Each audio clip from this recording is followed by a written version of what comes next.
Welcome back, everyone. Hope you're doing amazing. JFK's last meal. This is some modern history. We really haven't talked about JFK ever.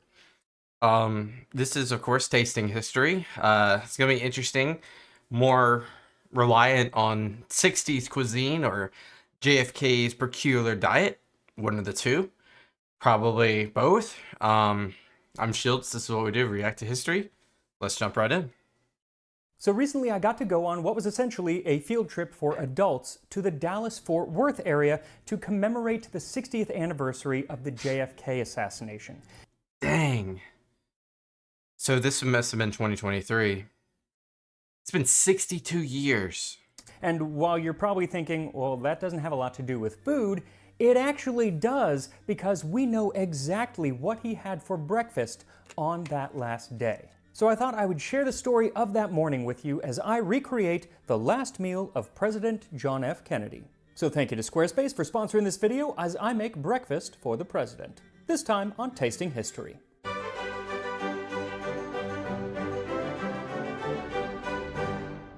Perfect. So the reason I got to go on this historic field trip is because National Geographic has a new documentary coming out called JFK, One Day in America. It comes out this Sunday, but they wanted me to see it a little bit ahead of time. And not only did I get to watch the documentary in the very theater that Lee Harvey Oswald was apprehended, but I also got to visit other sites associated with that day and stayed in the Fort Oswald and Jack Ruby shared the same cell?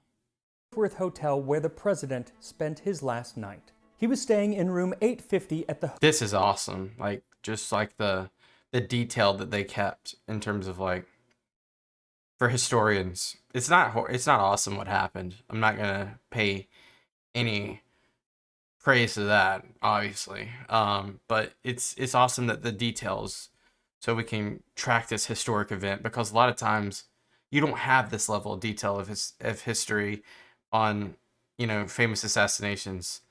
Like, you just don't.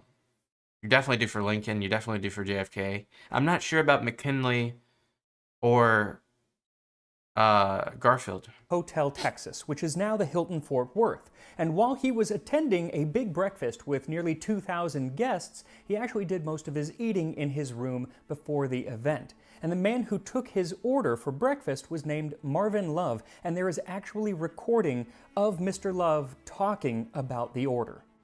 The president's breakfast was ordered by his valet, which told us that he would want 5-minute egg, boiled, crisp bacon, orange juice fresh, coffee with... Was this after? I mean, it had to have been. Boiled, crisp bacon, orange juice fresh, coffee with hot milk. He wanted hot milk with preface to cream. Toast with butter on the side, and he particularly wanted orange marmalade. So the breakfast is pretty simple, pretty basic. Not a lot of cooking to do, mostly just kind of assembling a breakfast. So I didn't expect that there would be any kind of historic recipe to follow. But, as it happens, part of this trip took me to the Ruth Paine house. This was the house where Lee Harvey Oswald stayed the night before he assassinated the president. It's really cool because using photos, they've recreated the house to look as close as possible to the way that it would have that November of 1960. God. It's just like you're stuck in time here. This included the kitchen having details like several cookbooks from the period, one of which, the Metropolitan Cookbook, includes a recipe for eggs cooked in shell. For soft cooked eggs, place in boiling water and simmer gently from 3 to 7 minutes, depending on consistency desired. Hard cooked eggs require from 15 to 20 minutes simmering.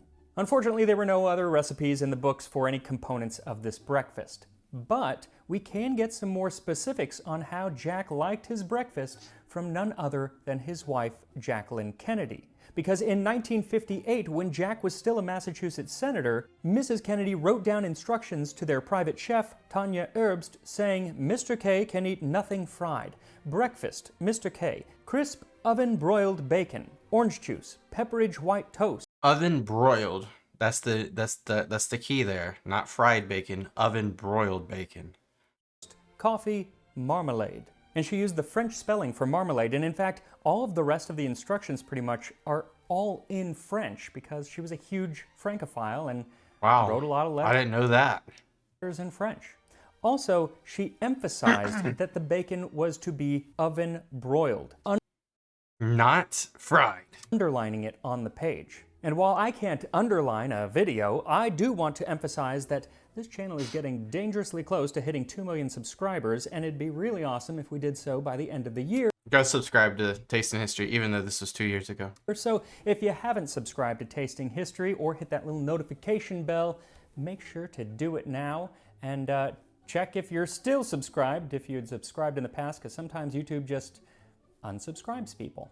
So since she underlined oven broiled, and since Marvin Love Same for me. Check. Thank you. did say that it was supposed to be crisp bacon, we know how to make the president's bacon, and it's in the oven. Now, I have baked bacon before, but I've never broiled it. Have you baked bacon before? I have never baked bacon before.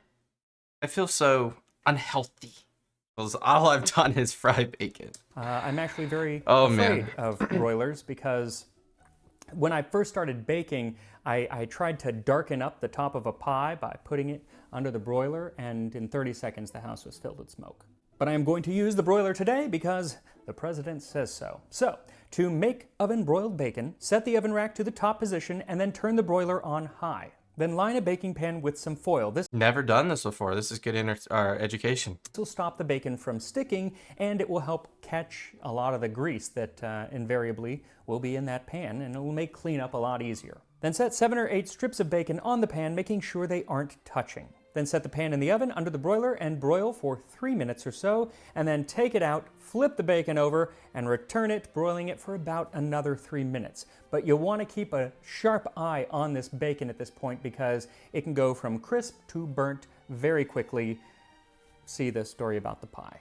Once it's cooked, remove it from the oven and immediately place the bacon on a plate lined with paper towel to soak up. So I'm guessing this is ironically, or paradoxically, this is a healthy way to eat bacon. Any grease. Now when it comes to the bread, Jackie says it should be Pepperidge white toast. That is Pepperidge Farm bread, which is cut pretty thick. Unfortunately, of all the things that Pepperidge Farm remembers, selling it in my neck of the woods was not one of those things. So I'm just using a generic white bread. And after it's done toasting, it'll be served with some butter and marmalade. As for the president's beverages, it's just some freshly brewed coffee with some milk that has been warmed on the stove and some fresh squeezed orange juice. So I'm using this cool orange reamer that my Nana used to have. It's not the same one, but she had one just like it that she used back in the day, so I reamed some oranges. That doesn't sound right. And then finally, bring some water to simmering and carefully drop a few eggs in and let them boil for exactly 5 minutes. And Marvin Love did specify 5-minute eggs, so that's all you're going to boil them for. And it should be just enough time to let me tell you a bit more about that morning of November 22nd, 1963, History time. and the hours before America changed forever. Hey, by the way, before we jump into this, I know there's a ton of videos on YouTube about the JFK assassination and in the early 1960s of his presidency. So if you guys are, interested in those types of videos, leave me some video suggestions down below. So what brought President Kennedy to Texas in the first place? Campaigning. Politics, mostly. See, he had won a narrow victory in 1960 in Texas, and in the subsequent years, he'd become quite a bit less popular, mainly due to his stance on civil rights. And Yeah, and it's an interesting thing, specifically because a lot of Democrats historically there was a party flip, and before the party flip, most Democrats were in the South. Now JFK is a Democrat, but he's a New Age Democrat. There's a flip, and a lot of people don't believe there's a flip. We reacted to Mr. Beat's video. There definitely was a flip. I mean, we cannot avoid obvious stuff. So, and real stats and real facts. But yeah, Texas definitely wanted to get more of that support. perhaps no city was more hostile to the president than Dallas itself. In fact, he had been warned by multiple people not to travel to Dallas. It had a Didn't know that. reputation recently for being a very unfriendly city to visit. Only a month earlier, the Kennedy-appointed ambassador to the UN, Adlai Stevenson, visited the city, and the following day, newspapers said anti-United Nations demonstrators shoved, booed, beat, and spat in the face of Adlai E. Stevenson following a speech he made here marking United Nations Day. They shoved him about repeatedly. A woman rushed forward and struck him on the head with her picket sign. Over what?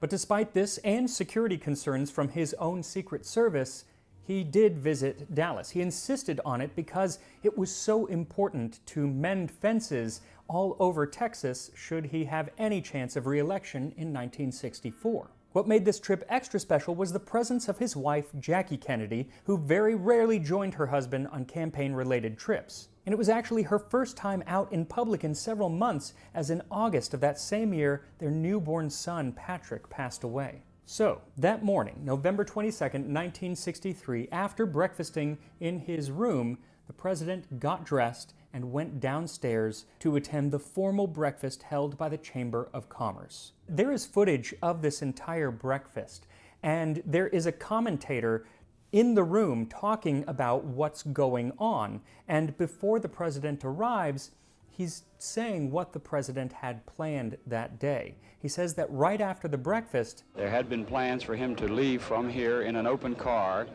A convertible is parked outside, but with the rain falling the way it is, it's fairly certain that the top will be up. But it would stop raining, and so the top was. The weather. My God. And you kind of wonder, like, because obviously, now I believe Lee Harvey Oswald acted, or was the only shooter. We'll say, I won't say acted alone. Well, I will say was the only shooter by evidence so far that we've gathered.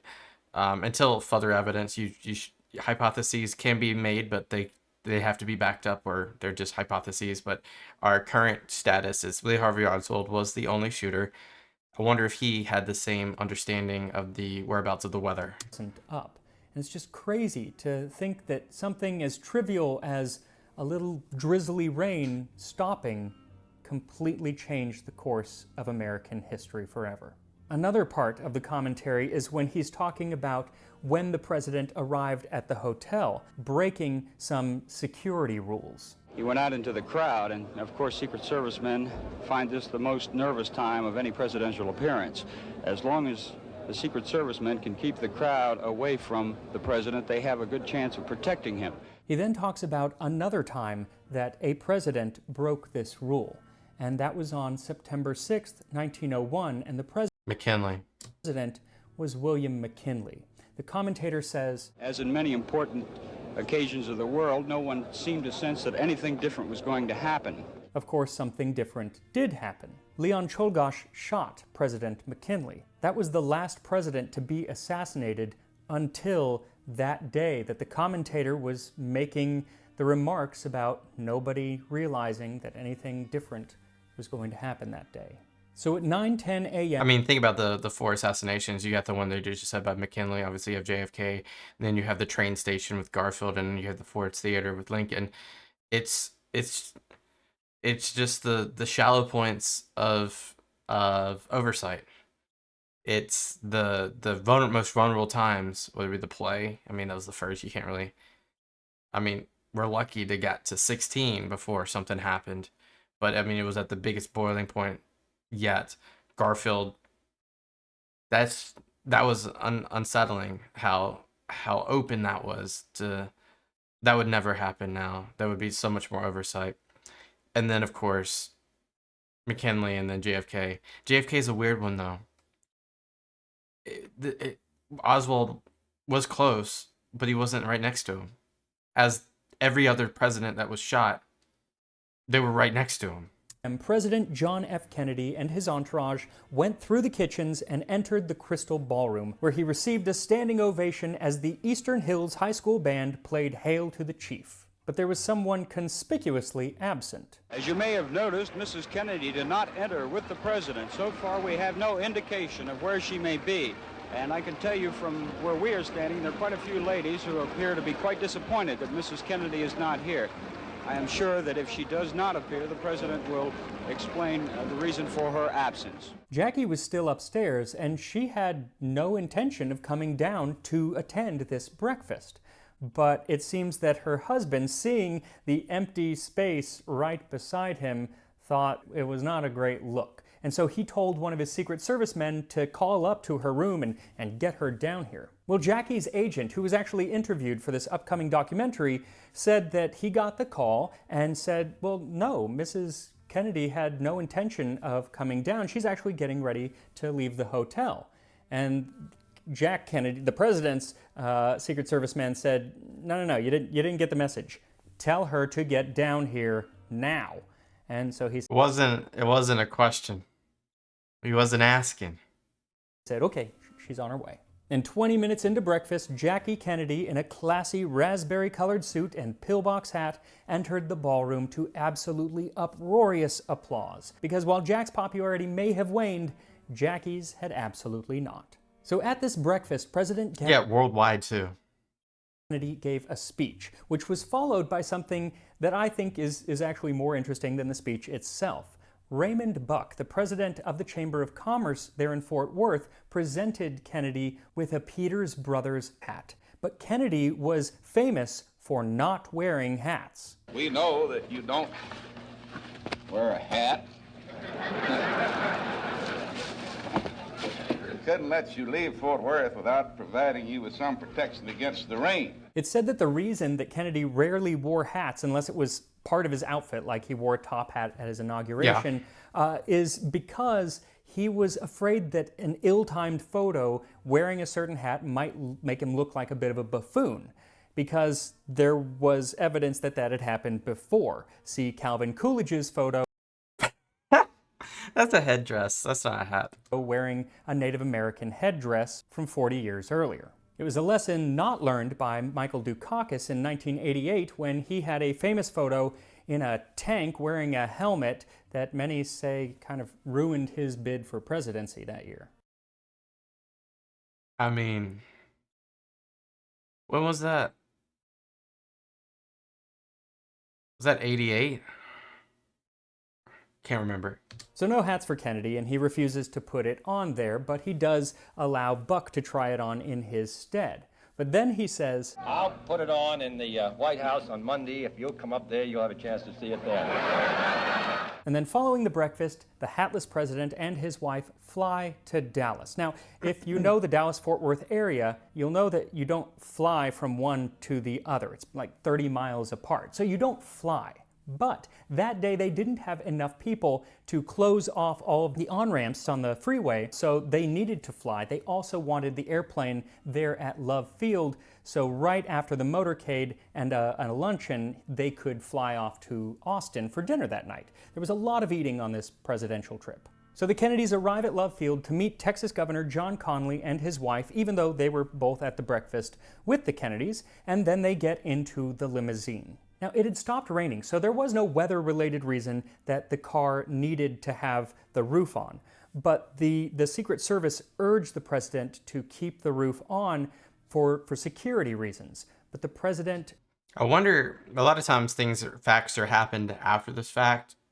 Like, oh, they were told, just because oversight does not want to look weak. I wonder if that was true. I'm not suspecting that they didn't say it. In good faith, we'll say they did say it. But still, like, I'm not trying to make a conspiracy. I'm just saying in terms of, like, the per se of someone's saving their ass or their job. This is a good cover to say that they did, say this or that. We'll say in good faith they did. Refused and wanted it to be a convertible so there would be nothing between him and the people on the parade route. Now today, the Secret Service would just say, well, too bad, Mr. President, it's our job to keep you safe. But in 1963, there seemed to be less of a concern that someone would try to assassinate the president, especially from afar. So the limo was left as a convertible. 10 miles the motorcade went, driving through the streets of Dallas, which were absolutely packed with people vying to catch a glimpse of the president and Mrs. Kennedy. Through downtown Dallas it went, where, surrounded by high-rise buildings, there was the most danger of something going wrong. But they made it through that part of the city safely, without incident, and so the Secret Service could kind of let out a bit of a sigh of relief as they turned onto Houston Street, going into Dealey Plaza. The crowds were cheering for the president as they turned left onto Elm Street, and Nellie Connolly, the governor's wife, turned to Kennedy and said, "Well, Mr. President, you can't say Dallas doesn't love you." Yeah. And he replied, "No, you certainly can't." And then 3 shots rang out from the very last building on the route, from the 6th floor of the Texas School Book Depository. Now, I'm not going to go into detail about what happened after. First of all, I think a lot of people know the story. Yeah, it's one of the most talked about things in history. And second of all, this would be a 2-hour episode if I did. But if you don't know much about the Kennedy assassination, the story is fascinating. What happens over the next 48 hours. Like I said, there's a documentary from National Geographic coming out this weekend about it. It's a pivotal moment in American history, really. It's insane. We don't have enough time here to talk about it either, but just the characters involved and what we don't know. Worth looking into. But while I'm not going to cover the assassination itself, Breakfast. there are 2 more food-related aspects to the assassination that I did want to cover because I found them just so interesting. I saw both when I visited the 6th floor museum, which is, as the name would suggest, on the 6th floor of the School Book Depository, where Oswald was when he assassinated the president. In the museum, you can see the spot where he sat, looking out the window, and it's set up just as it was that day, surrounded by boxes of books, so he couldn't be seen by anyone coming up to that floor. And they definitely did come up to that floor. And there's a video I want to watch eventually. I've seen teasers of it where it's like a minute by minute. Or looking in any of the windows. But one thing that's missing from the recreation, or at least I didn't see it, was some fried chicken, because Yeah. It was fried chicken. it turns out that when police swarmed the building, they also found the remnants of fried chicken and an empty Coke bottle. And I think that was coworkers that were eating that. I cannot remember. Presumably the meal that Lee Harvey Oswald ate just before he assassinated I think it was coworkers. However, don't take my word for it. Kennedy. Also, as haunting as it is to be there in that spot where American history changed forever, world history really, it's even more haunting if you just turn around and see a place setting never used. It was the actual place setting from the Dallas Trade Mart luncheon, which was where President Kennedy was headed before the motorcade had to change course to Parkland Hospital. This was the actual place setting that had been reserved for President Kennedy. And there's even a photo on the wall of attendees of this luncheon as they hear the news that the president was dead. They're praying right there. A sobering thought to keep in mind as I eat this, the last meal of President John F. Kennedy. And here we are, President Kennedy's last breakfast. So I don't exactly You gotta start with the bacon. what to try first, but I think I'm gonna go with the egg because it's gonna get cold real fast. Unfortunately, I do have an egg white allergy, so I'm just gonna get some of the yolk. It's definitely a lot more runny than I like my eggs. Sorry, I don't want to go into anaphylactic shock. Tastes like egg yolk. Yeah, I don't really like sunny side up eggs or anything with that runny yolk. It's not my cup of tea, but it was JFK's, clearly. The next thing I'm going to try is the bacon because I'm hoping I got it nice and crisp per the president's request. Yeah. Man, bacon is just the best thing ever. Truly is. Pound. This might be the way to make bacon too. It's not as greasy. I'm not going to eat a whole pound right now. Then I'll take a bite of this toast with marmalade and butter. That's good. I could have toasted it more. It's a little soft. It's very thick. Probably the problem. Coffee. Tastes like coffee. Then finally, the fresh squeezed orange juice. Now that's delicious. I do love some fresh squeezed orange juice. Honestly, the meal is very simple, so the tasting is very simple, but the idea behind it, the history behind that morning, anything but simple. What is simple is making your own website using... Well, that was awesome. I don't have much else to add, but yeah, like I said at the beginning, JFK videos, send them down below. Peace out, boys and girls. Bye-bye.